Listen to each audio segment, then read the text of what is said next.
folks, welcome back. Very short video today.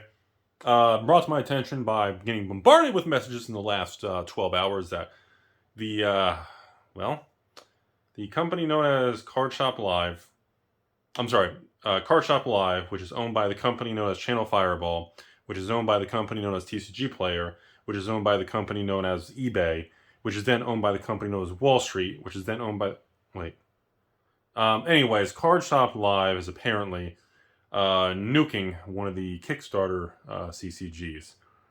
I kind of feel bad for them. This particular CCG is AKORA or AKORA, and CardShopLive decided to just absolutely annihilate their product by tanking the price by 80%. Really? $34.99 for a booster box.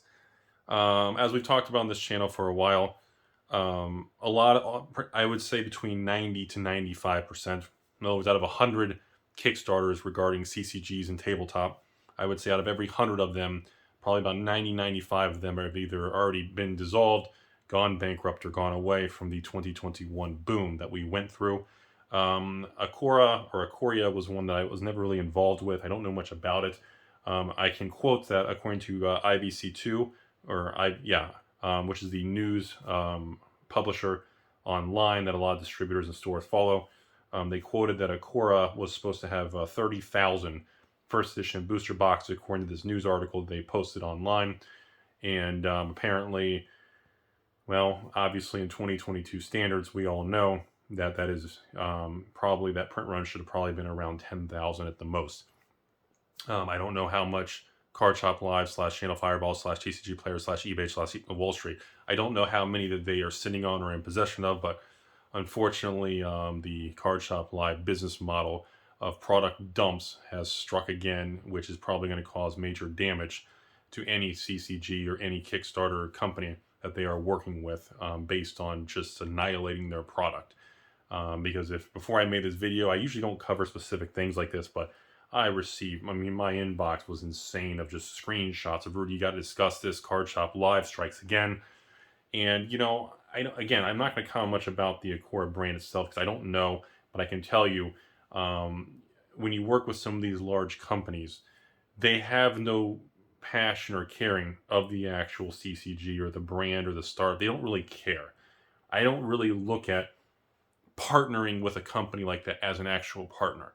You can't call them up, you can't just say, hey, Rudy, what do you think this print run should be? What do you think is going on? What's the market saying about me? You can't really have that kind of communication relationship with a company like CardShopLive and some of the other very large companies. We all know about the damage and the product and the Monarch situation with Flesh and Blood. We know about some of the damage and things that happened with MetaZoo. And I believe actually MetaZoo and CardShopLive, I think they had a big falling out, and I don't even think they're carrying the product anymore. I think as of 2 sets ago or something, I don't even know if they carried UFO. I don't think they did. So, it's a cautionary tale to everybody. Number one, just because some company has a big name or a brand in the industry doesn't mean you want to work with them. They may not have your best interest at heart. They may not have the ability to communicate with you on a very raw kind of level.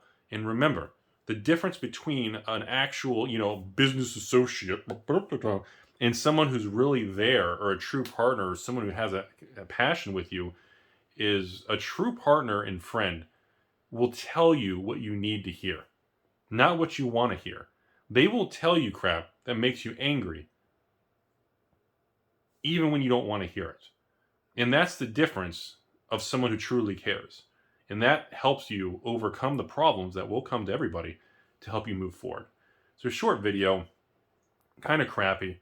In my opinion, I don't know what the future is going to be for any of the Kickstarters and things like that. I've been very negative on all of them. Doesn't matter how good or bad they are, but essentially I don't see a future for 99% of them right now.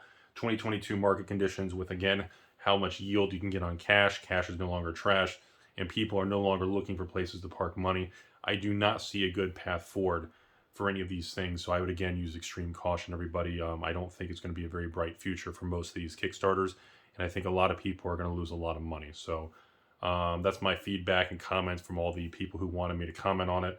I think it's an absolute tragedy, and I think a lot of people are going to lose a lot of money, and Godspeed, everybody. Have a beautiful day.